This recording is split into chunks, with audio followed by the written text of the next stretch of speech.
Welcome to the Monday Warrior podcast. So we all dread Mondays. It's the end of the weekend, the start of a new work week, and essentially the rebirth of the 5-day minimum grind cycle.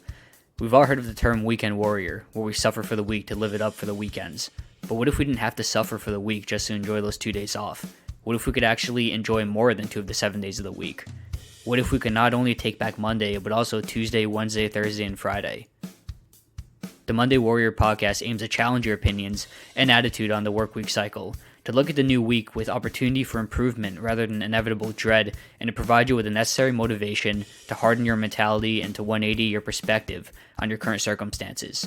Because at the end of the day, it's your life, and no matter how you frame it, you technically don't have to do anything. You get to. So on episode 3 of Monday Warrior, the topic for this episode is being the person you looked up to when you were younger.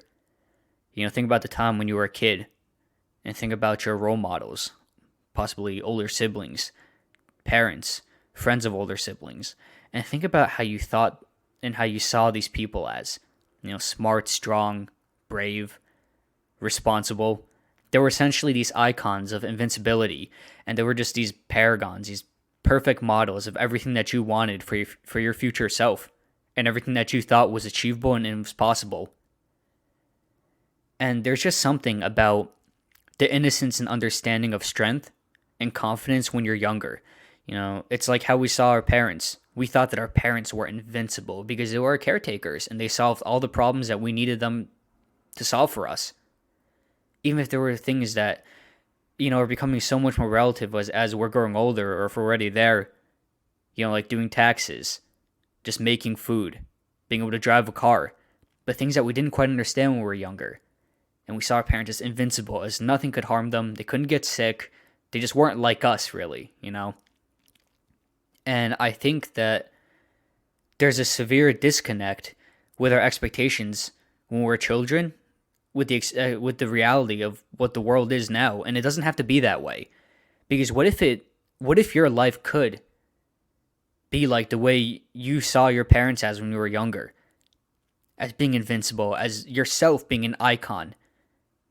Of intelligence, strength, physical, emotional, mental strength, bravery, responsibility, and accountability. What if you could be everything you thought your parents or older sibling or whatever hero you had when you were younger was? It's all about that kind of perception. And, we often get lost in day-to-day, month-to-month, year-to-year motions with our personal and professional development that we forget to check and see the person who we are currently, the person that we've become from point zero to the present moment, and the person that we're still becoming. We don't often sit back and do these personal assessments. I'm not talking about professional assessments, but just personal overall assessments of our character, what we want in life, where we are, and the person that we still want to be. And the main question is, do you have core values? Or did you have core values from when you were younger? Do you remember them? And if so, do you honor them every day? Or has time and life been passing you by?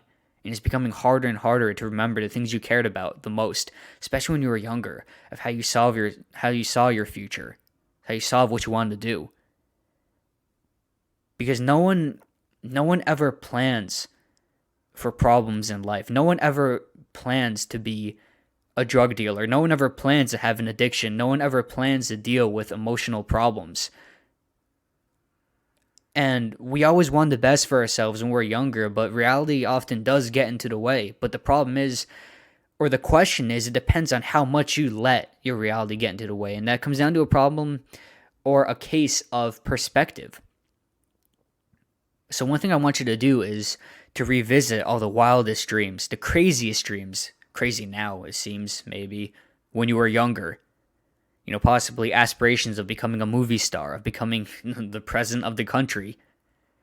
Or maybe something just like having the physical and moral strength and attitude of your mother and father. Of being that indestructible person that can't be hurt by anything. These dreams, these childhood dreams, they aren't just dreams. They're all possible, and they're all still possible. We just lose sight of our truth through years and years of quote unquote, growing up of subconscious negativity that's put onto us and these social norms, expectations of what society wants you to become through our collective environments and what's quote unquote realistically achievable. But who designates what's realistic but yourself? And how much of realistically achievable has caused you to stray from the path that you wanted when you were younger? And yeah, I get that when you're younger, you don't have everything figured out, obviously, and you don't know exactly what you want to do with yourself. But become complacent and to become realistic, I don't know about that one. That's something that derives from the social expectations and the cultural expectations and just the societal expectations and norms of what they want you to be and what is seen as right and wrong versus what you want for yourself. And I know the topic is really being the person. You should strive to be the person that you looked up to when you were younger, of being that model of excellence. But the full idea actually is that if you met your younger self, would he or she be proud of you? Now that's something to think about. Or would he or she be disappointed or even afraid of you, of what you've become, of what you've grown up to be? Would you be able to communicate with your younger self? Would he or she be proud of you? Would they like what they're seeing?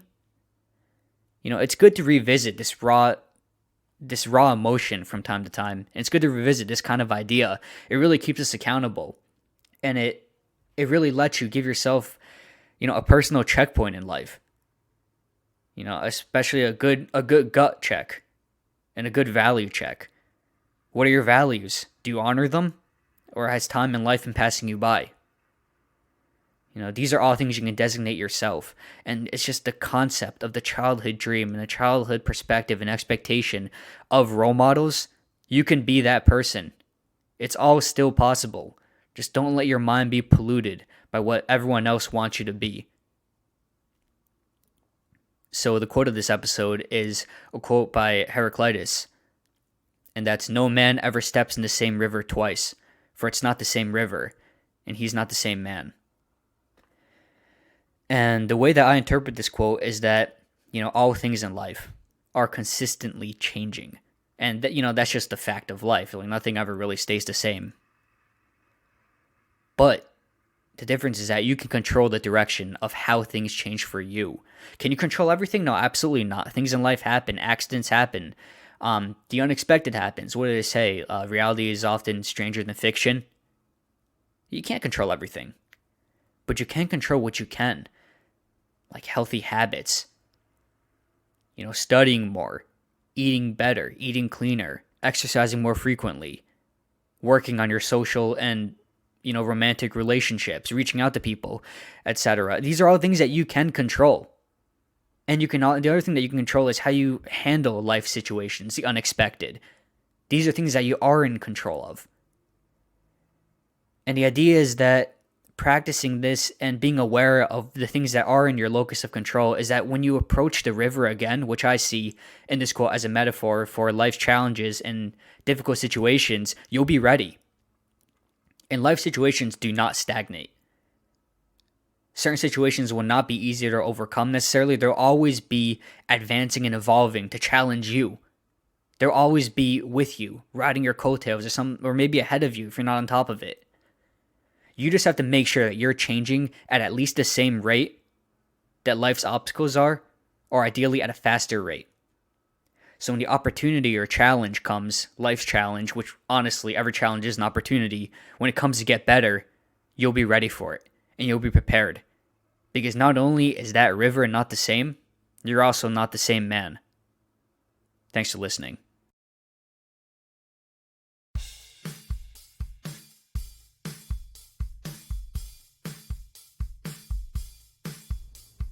Thanks for tuning in to this episode of Monday Warrior. Thank you for your time and support. And be sure to keep an eye out for next week's episode that will be available for listening on Sunday night. The clock is ticking. Start and continue chasing the life that you want to live this week, the week after, and so forth. Stay driven, never settle, and never give up.